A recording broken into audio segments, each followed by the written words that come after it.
Cold open. Breaking news, actually. Cleveland Browns benching veteran Joe Flacco in favor of rookie Dillon Gabriel. He will get his first NFL start in London versus the Vikings. I think people kind of thought something like this would happen at some point in the season. Maybe it's a little bit earlier than people are anticipating. I'm personally surprised that Gabriel ended up being the second stringer ahead of Shedeur in the first place. But let's leave it to the expert, Scott, our Cleveland Browns extraordinaire fan, super fan. What do you think of this? In a similar fashion that I think it's a little too soon to throw Jackson Dart out there at the New York Giants, this is far too soon, in my estimation, for how the games have gone so far. 4 games in, yeah, you got 2 blowouts. Those 2 teams, pretty damn good. One of those games, though, you actually stole a game from a great team, a great roster. And yeah, Joe wasn't lighting up the scoreboard or the stat sheet or anything like that, but he was doing enough to get you guys the wins.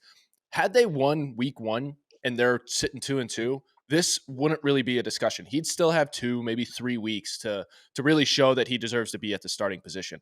I still think this is far too early. Talk about being in a bad situation to throw a rookie out there. Oh my goodness. Dillon, Godspeed, brother. This is going to be tough, but like I've always leaned back on the fact that you got to let your starters from week 1 play at least 6 to 7 weeks in the year before you start making massive changes like this. Like the big question mark is like maybe they think they have a shot in this division to snag a wild card spot or something like that because the Bengals are down and because they're not necessarily bottom of the barrel in this situation. So this might be the spark that they think they need. I still think it's way too soon. Well, it's not just the Bengals that are down in that division. It's also the Ravens. Lamar, we'll talk about that. Lamar is supposed to be out 2, 3, whatever it was, 4 weeks, whatever it is. So I do think if they think they have a chance, it is delusional. I wouldn't go, but still. But, Mikey, what do you always say? Don't you need a little bit of delusion in order? You have to have a lot of delusion, But the delusion has to be backed up by a certain amount of work and inputs. That's the only problem, with the Browns is like, yes, you can have delusion. You have to have delusion. You have to believe in a vision. But at the same time, you still got to, prepare. You still got to make some moves that resemble an organization that is anticipating some sort of success. This is Precisely. their 41st starting quarterback since 1999. 41, the most in the NFL. Absolutely unbelievable. I'd be curious to see who the next team is. The next team with the most quarterbacks. I want to look that up. Actually, can you look that up? Who's going to be the next? I'm curious to see who the next quarterback's going to be. Not that Dillon Gabriel is going to knock it out of the park. Dillon Gabriel is going to get 3 starts, and then they're going to get another quarterback, and they're going to have 42. Think about that compared to like the Packers, who have what have they been 3? I mean, there's obviously probably been injuries where some backup stepped in, but it's pretty drastic difference.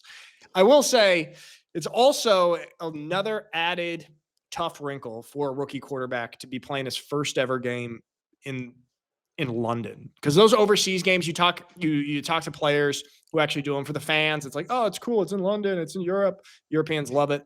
For the players, it sucks. And that just adds another little extra wrinkle. It's like traveling all the way over there. And Minnesota, who's going to be way more acclimated to the time zone because they played last week in Ireland, and they're well adjusted. That's actually a huge advantage to be sitting here for over whatever it is, 2 weeks now and being able to play there. It's essentially, it's a home game for them now. I don't know what the thinking is behind that. It's like, okay, so you give an advantage to one of the teams, but you're forcing another organization to fly over the overseas and then fly back. It's not as though they're the ones staying as well. So I don't understand what the calculus is right there with Goodell and the NFL and the scheduling team or whatever it is. Because of course they would stick a knife in the back of the Browns. They'll be the sacrificial lamb here. What is this victimhood mentality? Somebody's got it out for the Browns. It's just like, hey, okay, if we need a fall guy, it's always Cleveland. Let's always make it Cleveland. Did Roger Goodell and the NFL make you guys start 41 different quarterbacks since 1990? Was that them too? Was that also them? No, but I think once we hit about quarterback number 13, 14, they were like, okay, these guys will be the perpetual fall guys, and let's let them ride that out. You guys are a fall guy. Thinking about this though, even the Vikings game, like I think the Browns actually do have a solid chance here. Like you look at the Vikings and their offense, it's been sputtering. Even though we were talking about the Celtic triumvirate and potentially bringing redhead power to the quarterback position in Wentz, he hasn't quite gotten up to speed. He had a solid first game, second game sputtered. The defense is a little bit of a question mark.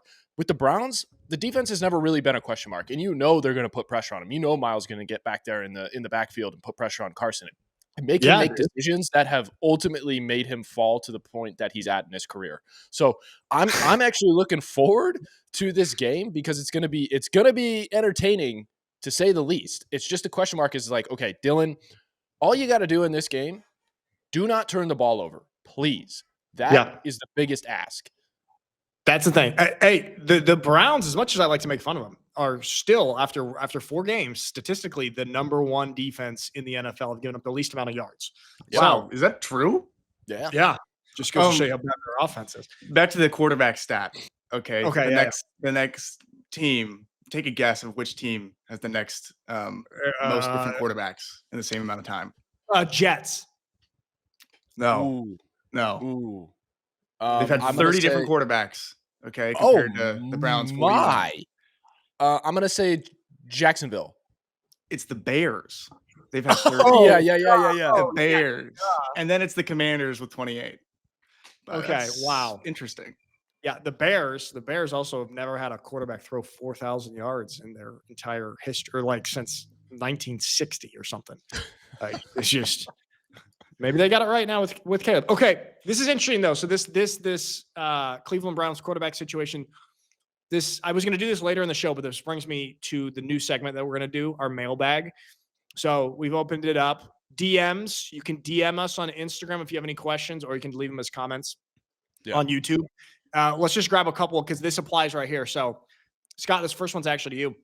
Scott, as a Cleveland Browns fan, what do you think about Dillon Gabriel being the new starting quarterback instead of Shedeur Sanders? I know Shedeur comes with a lot of baggage and publicity, but it seems like he is the more talented of the two. Where do you stand? Look, he's clearly a talented guy. I think he's going to have a solid NFL career whenever he gets his start. He's going to have some rope.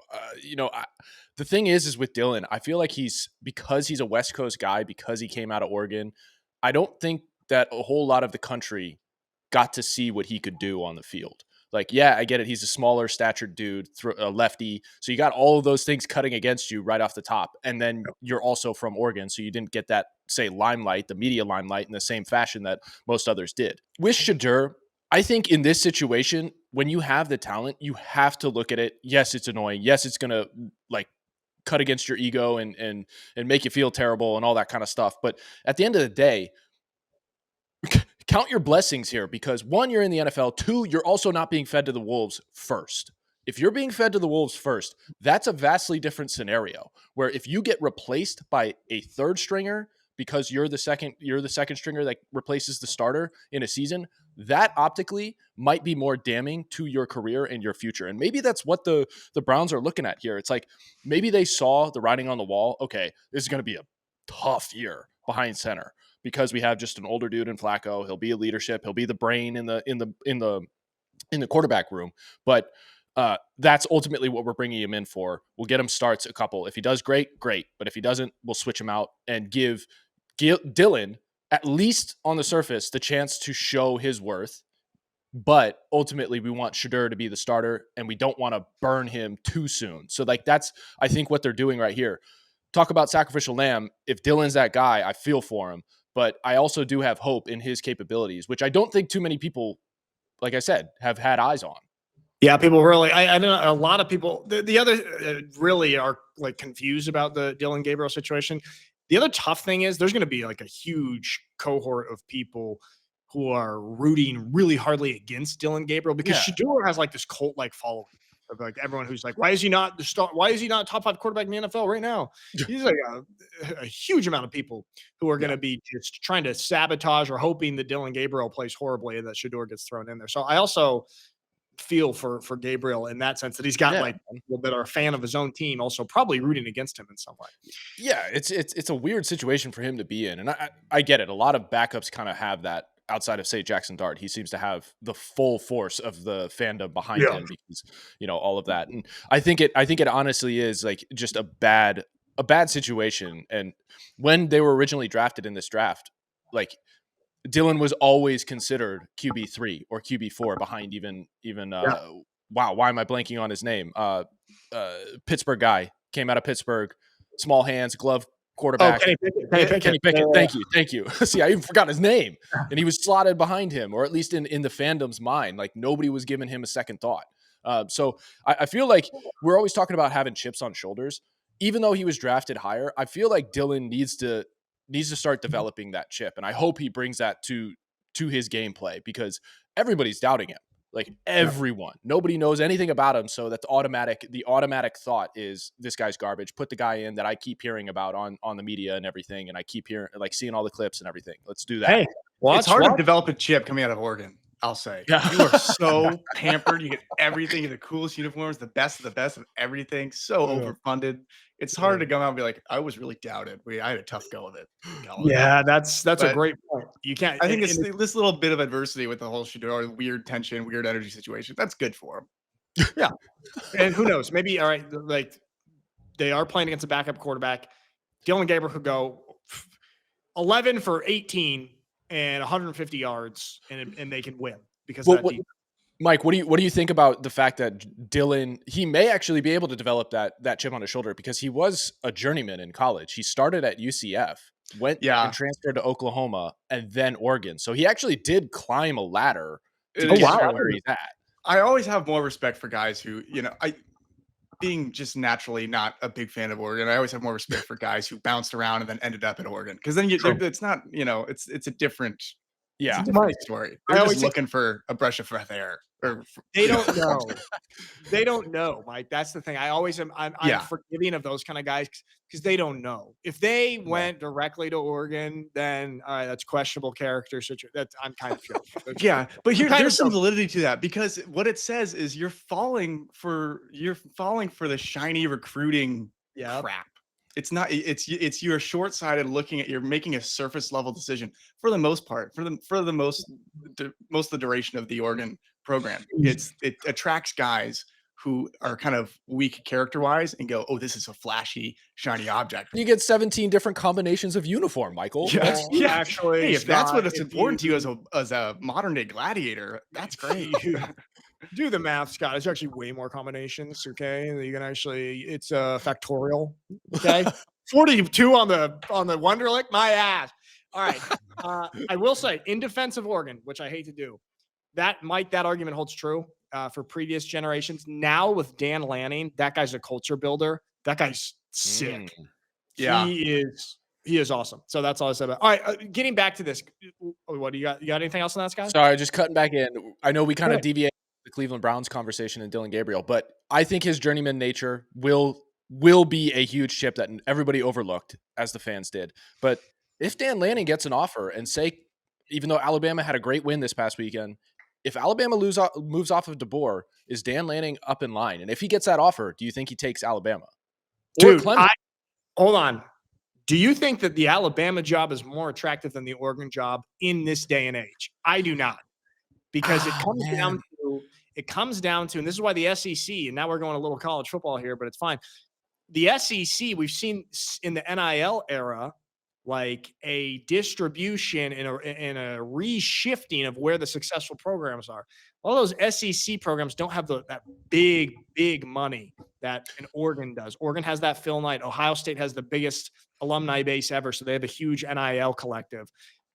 Alabama does not have that kind of money. Their donors are like used car salesmen. I mean, who's their big alumni that's giving them money? I think automatically, look, you're talking apples to apples. You got, if we're talking about location, I don't think either team wins out there. You got Eugene and you got Tuscaloosa. Like, okay, like that's a wash. So you're not getting that. But when you're talking about money and you're talking about prestige and everything like that, I still think Oregon's always up against the fact that they have to recruit guys to come out to the middle of nowhere. And not that Tuscaloosa's not in the middle of nowhere, but it's more, there's far more, for all intents and purposes, the SEC is a little different with that energy and a football player and everything. Whereas like if you're up in the Pacific Northwest, you are pretty much in an island, a little tiny island in Eugene, outside of Portland, Seattle. Like I just think it's a harder ask to get guys to go up to the top left of the map than going into the heart of the South and the network out there. Yeah, fair. I would say it is always like a bigger hurdle to be like, yeah, come up here. And then, but I will say with Oregon, as much as I hate to say it, and it breaks my heart and makes me sad and mad and emotional, them now being in the Big Ten diminishes that hurdle just a little bit because the geographical isolation almost doesn't really matter as much anymore, except, okay, yeah, you're going to have long flights for your games. But I don't think it matters as much anymore in this day and age. This is a good question from the mailbag that I want to stick on because we were talking about the Browns playing the Vikings in London. Because the other one is, you guys talk a lot about the football games in Europe. What are your thoughts about a new NFL division, full division being proposed in Europe? Would it work? Let me jump on this one because, you know, I'm a European correspondent. As a guy that lives in Europe, here we go. Here we go. Okay. Let me preface this with all of my qualifications to talk on the subject. I don't think it would work. I don't think it would work yet. Maybe someday. I think even if you expanded a couple of teams in the States right now, it would be pretty tough because we're seeing the amount of elite NFL caliber quarterbacks is actually, there's not enough in the world. I don't think there's enough great quarterbacks and great offensive linemen, actually. Those two positions, we don't have enough to sustain 4 more new teams. So it's not so much for me as about the geographical challenges. It's about the lack of players that could operate at that level right now. What do you think about that argument? Mike, you want to take that one first? I've never heard that argument. That's actually fascinating. Well, look. I agree with the not enough offensive lineman thing. I really agree with that. I think there's plenty of quarterbacks. I think there's plenty of quarterbacks that if they were in a position where they had a staff that believed in them and was going to give them some rope, and they had an offensive lineman that gave them time to throw, that they could develop. I think, I think there's because as long as you're finding guys that are mentally able to handle the professionalism and you seek out those kind of guys versus the guys who have maybe the bigger arm or whatever and try to plug them in and basically go after the good character and put them in a good situation and they'll develop versus the other way around. Like a guy like Tyson Badger, like a backup. Like, do you think that given the right situation, the right coaching staff, that guy could be a franchise quarterback? Are there hidden gems that we're not? Completely. And we see it more and more in this day and age of football with Baker, with Stafford, like with guys who have moved and had resurgences. You see how impactful the environment and the situation is on guys' careers. Like it is, it's, especially for quarterback. So I think the quarterback argument there is flawed in terms of adding another division in Europe, but I agree with the offensive lineman argument. I think it's tough to put together a good offensive line that can mesh together. And I don't know how you do that. I couldn't tell you how you do that. Go to Nebraska and find them. Go to farms. You got to go to Nebraska. You got to go through a bunch of cornfields. You got to try and find these guys. I don't know if there's enough on the planet. Scott, what do you think?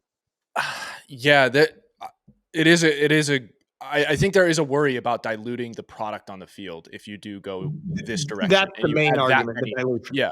The dilution of the quality of the product. And we're also like kind of on the edge of that, especially at the early part of the season where we see some guys performing or not performing. I mean, even you look at the Bengals, we talked about the Giants, the Raiders, their offensive lines and how porous they are and how bad they are at protecting. Monday Night Football, terrible, terrible look. I know the Bengals have been absolutely eviscerated by injuries on their roster. But this is exactly the product that we would probably see. It'd be more akin to a preseason football game. Now, who knows how much better they'd be able to improve if they got 17 games to as Mikey was saying, to develop and like really harden as a team. And that I could be completely wrong there, but at least at the initial onset of the season, we would start getting that kind of stuff. Now, the one thing is like you're asking, okay, the quarterbacks. I think it is probably harder to find those quality offensive linemen, as I was just talking about there with the Bengals, even showing that with starters in the NFL, it's tough. It's a matter of cohesion though, a lot of the time up front, and you can find a lot of guys who are athletic enough to get the job done enough. But it's a matter of pushing it to that next level. I think with the quarterbacks, it's interesting. I think with the game this day and age, we've talked about Tom Brady saying there's not enough cognitive development. There's not enough like, hey, know the game, the X's and O's, knowing all that kind of stuff. I think in the current form of the game, it's much more difficult to find those diamonds in the rough, those great quarterbacks. Sure, but if there was a I don't even want to say a reversion back to what old school football was in the early 2000s and 2010s. But if it moved toward that, I think it's more of a reality. Like you could actually find guys who could have that cognitive ability. You're not going to be finding the Lamar Jacksons. You're not going to be finding the Mahomes all the time, but you can get a serviceable dude. Like you look at the past, we talked about like the Cleveland Browns. You look at the past, they've had a couple quarterbacks to come through, like the Josh McCowns, the Brian Hoyers. Like those dudes have starting capability and starting talent for the NFL, and they showed it across multiple teams and multiple seasons. So if you gave them an opportunity with a team to formulate from the ground up, I think they're good enough to win games in the NFL and be competitive. Like if it reverts back to like the era where, Nick Foles won a Super Bowl and Joe Flacco won a Super Bowl, like those type of guys who are not superstar talents, but they're serviceable, competent quarterbacks. Like back to that kind of. Yeah. Like you don't Trent need Dilfer, like dudes who are not MVP candidates year in and year out have won Super Bowls before and have been incredibly competitive. Even those guys who haven't won MVPs. I mean, you look at Phillip Rivers, you look at who else? Like, I mean, Eli, he has 2 wins, but like throughout his career, that's why he's in that. That's why there's a conversation about it. Is he Hall of Fame worthy or not? Like he wasn't like the greatest specimen out there, the greatest athlete, the greatest anything in that regard, but he won when he needed to. Do you think today's football has become too over obsessed with finding a star quarterback, thinking like putting too much importance on a star quarterback? It's kind of like, Nick, if we're going to do a little the movie analogy, you don't need to have Brad Pitt in your movie to write a good script and put out a great movie. You don't have to have DiCaprio in the movie to win an Oscar. Yeah. You can make a great movie. You can put together a great team without having an A-lister in there. Yeah. Wow, that's a damn good analogy, and those are some good movies too. Yeah, I mean, and to further that, Mikey, now you got somebody with as big of chops as he's got in the acting world, like DiCaprio has. You now have him going down to the Brainrot slop and doing like Instagram posts and stuff like that to generate marketing for your movies. Whereas like, in NFL terms, you're asking a dude who's say like, a Lamar Jackson or something. You're asking him to do too much to where it's actually a detriment to your team because you're just so hyper focused on his talent and his capabilities. Yeah. Right. Yeah. I mean, I think that's a great metaphor right there. And it does.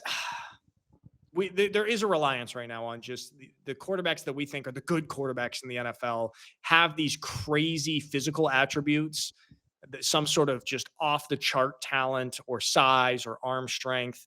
Because it's even like people are confused about a guy like Jalen Hurts, who is like, well, what's he so good at? Well, he won the Super Bowl and they're 4-0.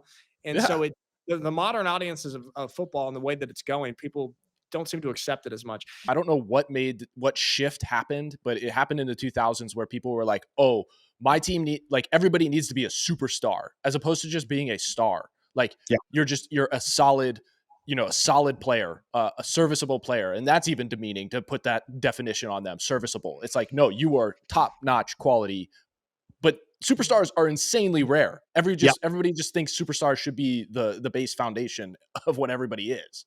Yeah, that's the thing. There's a delusion right now where every team is like, we got to get our Josh Allen. We got to get our Patrick Mahomes. We have to get our Lamar Jackson. It's like, what's wrong with getting your Daniel Jones? I might eat my words because he is becoming an absolute superstar. But what's wrong with us getting our Tua? Okay. Yeah. Which does bring us to the Monday Night Football. They did win. Miami Dolphins beat the New York Jets. Woohoo. I feel bad for Aaron Glenn, dude. Nobody can make it work in New York. I got to throw this up. Nobody can make it work. And it's to the point now where I wonder why coaches keep accepting the head coaching job in New York. This is funny right here. Hold on. Wait, we don't have the audio. Oh, damn it. It's hilarious music. It's just so. All right, hold on. I gotta stop share and reshare. Okay. Hold on. That's gonna mess up post production, but it's worth it. All right, this is hardest job in professional sports. That's the tweet. Hardest job in professional sports. New York Jets head coach. 31-3.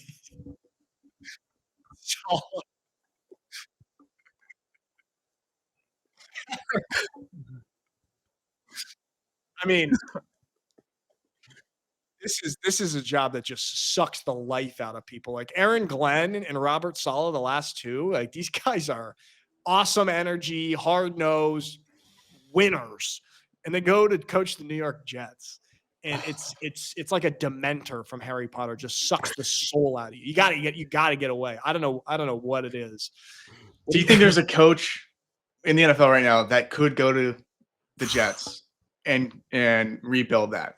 Dan Campbell, if he did with the Lions, surely he could do it with the Jets.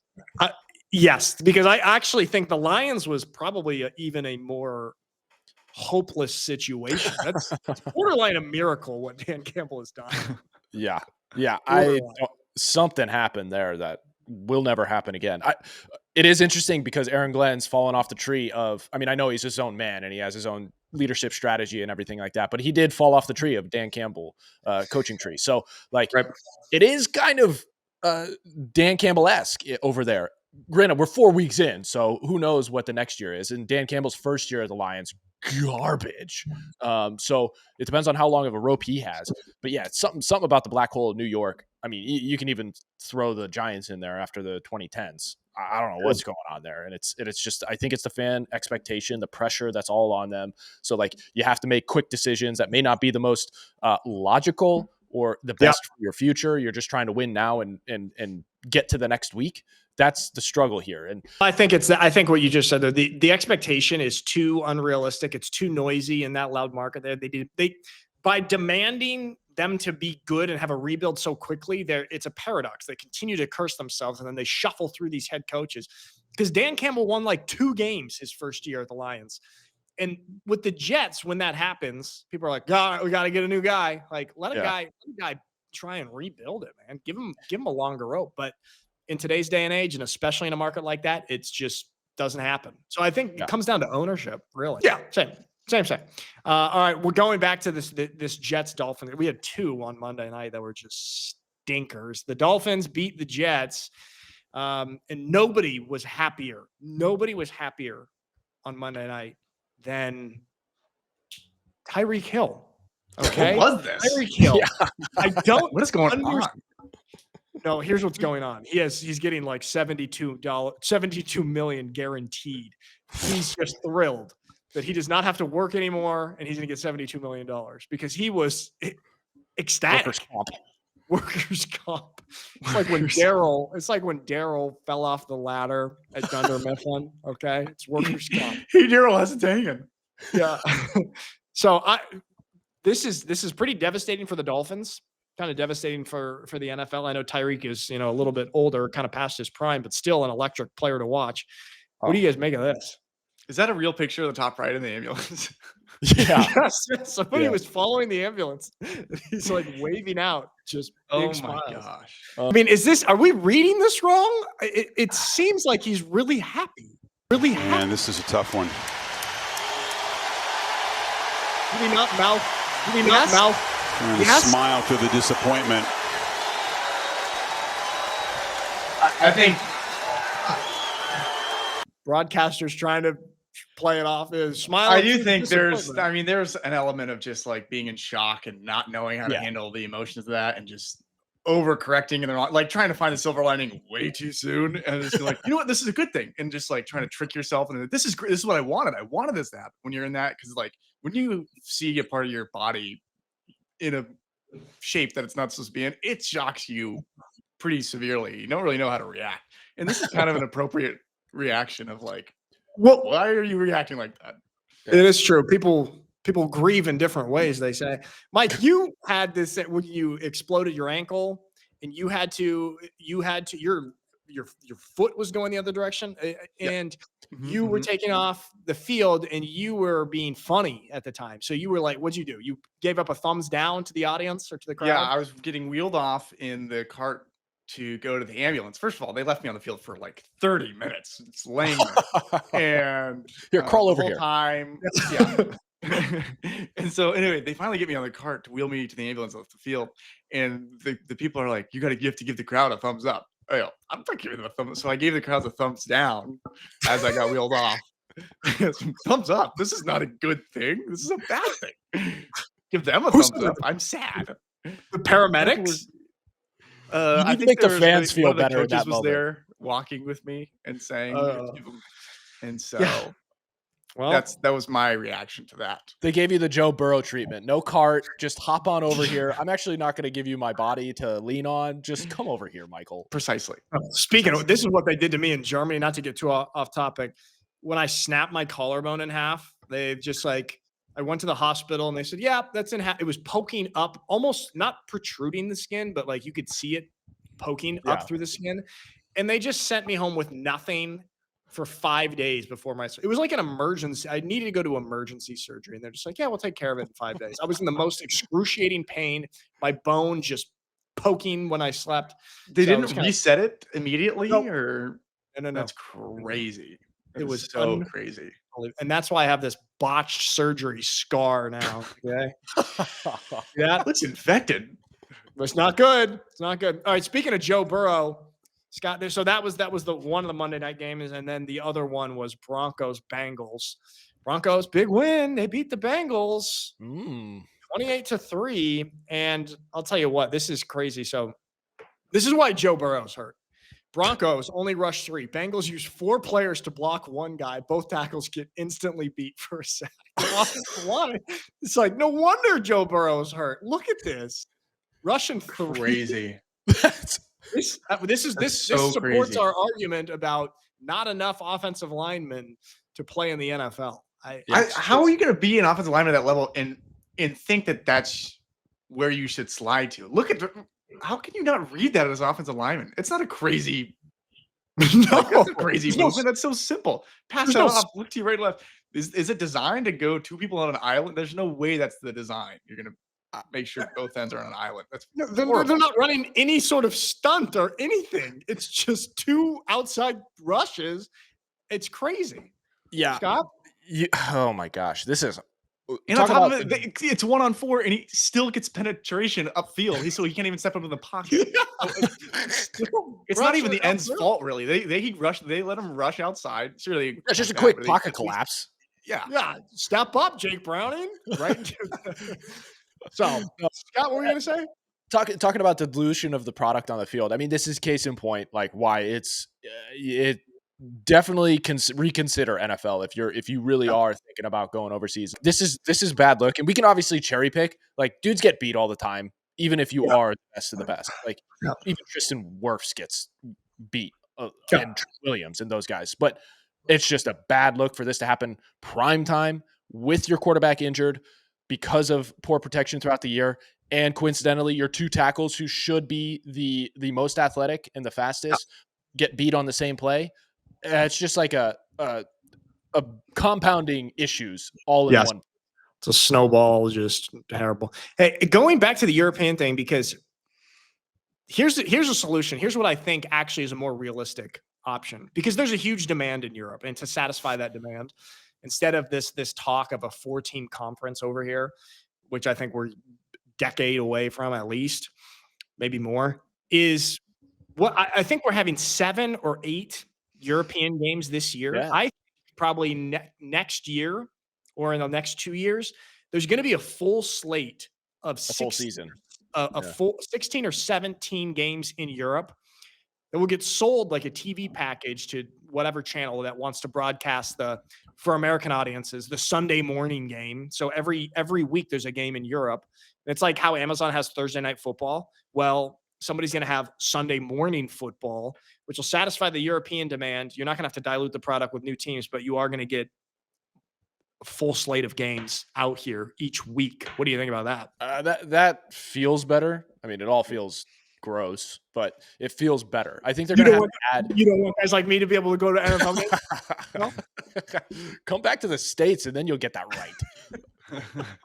No, like, dude, I get this. I think they're going to have to add at least 1, maybe 2 more weeks to the season and have those strictly as bye weeks. Like, you got to start instituting bye weeks for these guys if you're making them travel like this and just pulling them left and right, because the wear and tear on the body and the physical wear and tear is just so great. You got to start considering even the mental wear and tear. It's like, yeah, you got to be professional. Yeah, you got to do this, but you're also putting them in positions to actually detract from that sort of focus and that sort of drive and everything like that. If you keep whipping them around the globe just because you're trying to make a couple bucks, like you gotta give them a bone. So whether it be 1 week or 2, you gotta have another bye week in the season for them.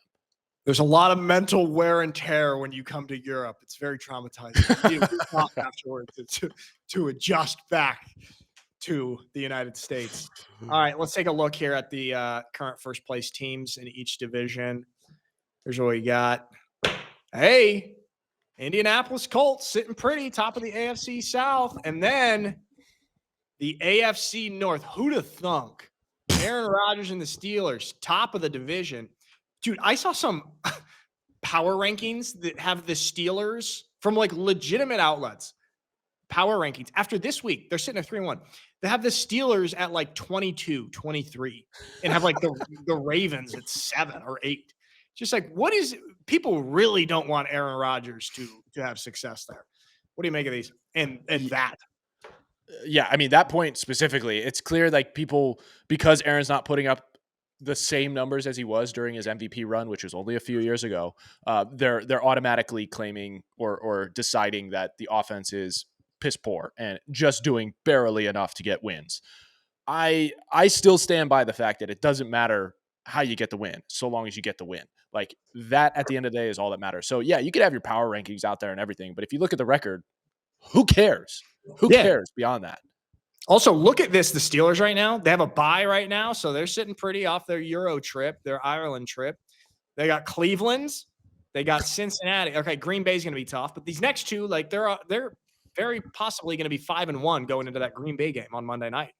This comes back to the conversation we were having earlier, is because Aaron Rodgers isn't putting up Josh Allen numbers, or like it doesn't look the exact same. Like we could call him right now a very talented, serviceable quarterback in that situation, but people just can't grasp or wrap their mind around that can lead to success still. Like he doesn't have to look like 2011 Aaron, and they're having success. And I mean, I know we're cherry picking some of the greatest of all time, but you look at what Peyton did in his final 2-3 seasons. I mean, one of those seasons was one of his best statistical years. Granted, they threw the ball 80% of the time, but at the same time, like he was able, especially that Super Bowl winning year, he was throwing ducks, but he was putting them in the perfect positions for his team to catch the ball. It wasn't the prettiest athletic look. Even Tom Brady, I mean, who I feel like even when he retired, he was still playing at a high level, to where I almost wanted to see him play at least one more year to see if like, okay, is there a fall off or anything? But I think he listened to your advice and said, hey, I'm going to go out on top, Nick. You're welcome, Tom. You're welcome. We'll say there was a huge difference. Like the final years for Peyton Manning, like physically looked brutal. Like he was hanging on by a thread, but out on top with he got the Super Bowl win. These are the current playoff odds for AFC teams right now. I mean, I know we're only four weeks in, but Pittsburgh looking nice right now. So Jets, have a chance. Jets 3.4. I mean, all they have to do is have a huge miracle turnaround, change the culture, and maybe they should. Scott, 4.2 for the Browns. I know. We got a chance, man. Like maybe Dillon Gabriel, that chip is much bigger than we think, and he turns that around. And this is the thing with the AFC North right now. I mean, we were talking about it. The situation. Burrow's out with 3 months. Lamar is injured. Now Cooper. This was the other thing I wanted to talk about with the Ravens. So with Lamar being out, and that story, we never talked about it on the show, but that story that came out about Shedeur, who told both the Eagles and the Ravens, who were interested in drafting him, to not draft him because he didn't want to sit as an 8-year backup behind Jalen Hurts or Lamar Jackson. Now, all of a sudden, if he got drafted by the Ravens, he probably would be starting this week. Kind of ironic, right? Yeah. Yeah, hindsight's 2020, man. And you ended up at an organization that has been transient, to say the least. I mean, not just in the quarterback position, but across the board, where you could have ended up developing, as we've been talking about. Like, I don't understand why more teams don't do this. It sounds like the player actually decided not to do this in this situation. I wonder how, now that this is the case here, how frequently that happens, where guys are like, no, I just want to play. Like, I want to play right now. I don't want to sit and develop and build a future career in a way that will help me far greater than if I just got burned right now. So, like, I wonder how many times that happens. But yeah, hindsight's 2020, man. If you could have learned from one of the best in the NFL right now, Lamar Jackson, and you passed up on that just because you thought you were better, there's little sympathy there, dude. Also, just going to those organizations where it's like, maybe you're going to sit for 3-4 years. Maybe who knows what's going to happen? Like, you don't know what's going to happen. You might get traded. The guy might get seriously injured. Tom Brady never thought he would be a starter. He was supposed to be the backup for Drew Bledsoe. Look at what happened. I think there's a weird perception too that if you go and do that, you automatically minimize your stock or dilute your stock a little bit. And I don't think that's necessarily the case. I understand, like, you want to get burned and you want to show yourself and show your worth immediately, but you can do that in slow steps, especially if you're granted the opportunity like that, where you can go and learn and play and sit behind somebody as good as, say, a Lamar Jackson. Like, it gives you an opportunity that most other guys in the NFL don't get. Like, some dudes get drafted to the New York Jets and get burned and buried. Like, why?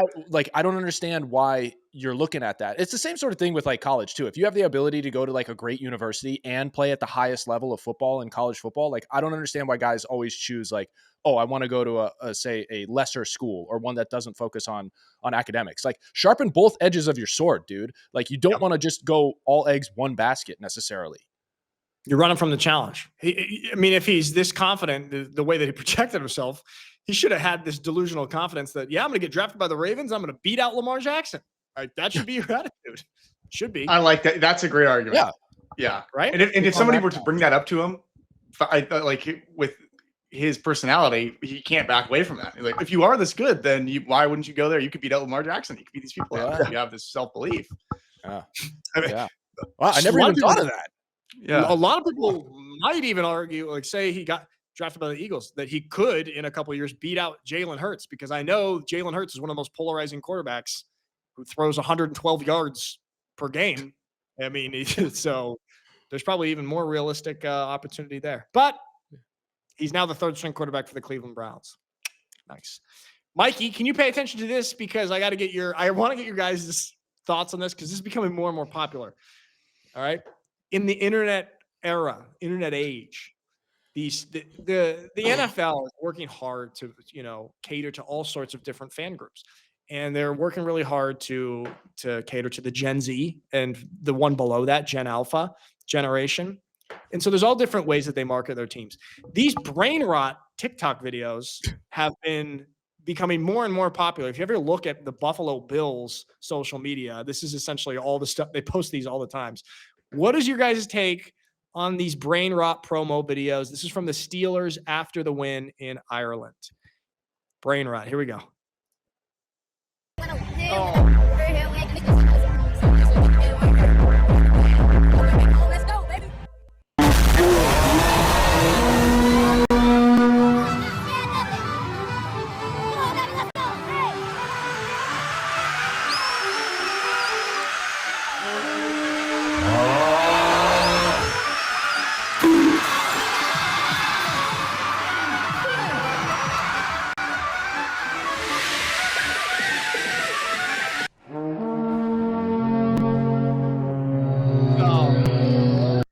From the official Pittsburgh Steelers account. I am disgusted. Go ahead. Oh my God. Also, why, if this is the type of content that is received by a generation in our society as a nation, and we go, this is the way that this young generation, their brain is developing this way, let's indulge that. Oops, that's so wrong. If their brain is receptive to this kind of stuff, they need to be in an institution. We need to be correcting it in schools. We don't indulge that, especially with the pillars of society like the NFL. That is so backwards. This is a sign of something seriously wrong with the generation. I bet you in the end of the Roman Empire, they were posting Brainrot videos of gladiators. Yeah. 4 years before Completely. the empire collapsed. That's a great argument, Mike. Kind of a bad time. Scott? I wholeheartedly agree with Mikey right there. I don't know what we just witnessed. Probably like 10% of that was worth a social post, like the river dancing and the music and everything, and that's it. Beyond that, it's like, what is the goal here? Like, I understand you're trying what to was the message? What Yeah, was the what message would you say? you won. Okay. The message is they're trying to appeal to Mikey, your generation, really. Hold on. I'm trying to pull up Buffalo Bills one, okay? Because I'm trying to Buffalo Bills brain rot video. Let's see. Because the Bills are famous for doing this. What were you gonna say, Scott? I was gonna say this is iPad generation. Like we gotta cater to them, sort of thing. I think this is Gen Alpha more so than Gen Z, even though it was introduced in that younger cohort. I don't get it. I know it's a social media post and it's just like a fun little thing, but we all know the issues. Like, just look at some of Jonathan Haidt's research and everything going on there with social media and the younger generations, and you realize, oh, we probably shouldn't do this, as Mikey's saying. Yeah, but yeah, it is alarming to see. Like, the NFL should realistically ban their teams from doing this. It's so damaging to the NFL brand and what it stands for. The NFL is the ideal to strive for, and it needs to keep and protect that. Their whole ethos is protect the shield. Like, and this is not. Let's watch this. I haven't watched it. This is a Buffalo Bills one, but they've kind of popularized it. Can you see it? All right, let's see. Let's see if this one's any better. Okay. They scanned his brain. What the hell, boy? It's easy to play the game when your bonehead comes to work every day. We don't get in the same amount of shower. What? Okay. I'm really vibing with Pickleball. It felt like a 25-pound dumbbell. installed a ton of stuff over the last 15 days. What the dog doing? We all came together as a team. Oh, look at that Grinch. Baba Booey. I will say the LimeWire thing was kind of funny. This is going to create more people in society that use. Okay. This is making Mike angry. Whose working daily vocabulary includes words such as bet, no cap, crashing out, riz, any of these terms that are popularized through a scroll that make their way into your working vocabulary as a human being. It's all that does is, if you're somebody who uses these phrases or words as part of your working vocabulary in your daily life, all you're communicating to everybody around you is, I have no character. I cannot think for myself. I am a sponge that will absorb whatever's put in front of me. And I'm just really malleable and susceptible to whatever's happening around me. That's what you're telling everybody by using those words non-ironically. And this is feeding into that. You used to learn words from the dictionary, and now people are learning Physical words dictionary from TikTok. All right. So that's pretty bad. We are anti brain rot videos. Okay. Yeah, I think the level you're talking about, not letting the NFL not letting organizations do things like this. I don't know if they can actually do it, but I kind of agree with you. I think the level of kidifying and as Michael Scott says, euthanizing of the NFL. I think it needs to just stop at the Bart Simpsons or the Simpsons rendition on Nickelodeon or Fox or however they do it of NFL games. I think it stops there. We've already jumped the shark if we're doing that. Let's not continue to jump other sharks. It's I agree. That's the line. The Nickelodeon broadcast of the game. That's fine. Okay, fine. You have to draw a line somewhere, and that's got to be the line. So I'm rooting for the Steelers this year. I am. No more brain rot videos, okay? No more brain rot videos. We got to stop that. All right, there we have it. I got to go read a book or study some literature or listen to Mozart or something to cleanse my brain from what we just watched. Just go listen to some Jonathan Haidt, book on tape, or read some of his stuff. There you go. Like that'll help. He's great. Yeah, he's great. Yeah. He's great. All right, there we have it. Thank you everybody for watching, and We'll Send your see you on DMs. Send your your, DMs. oh yeah, last thing, yeah. If you have any questions, you want to do a mailbag, send your DMs to our Instagram account, or you can leave them as comments under this video. And you can also ask me questions. Yeah, directed at Mikey. Yeah. Break into my expertise. Okay, so don't forget about that. All right. First question is going to be like, Mike, why are you doing it with these guys? From Alfieri M005. Who is this? These other two old guys suck. All right. There we have it. Thanks, everybody. See you next time.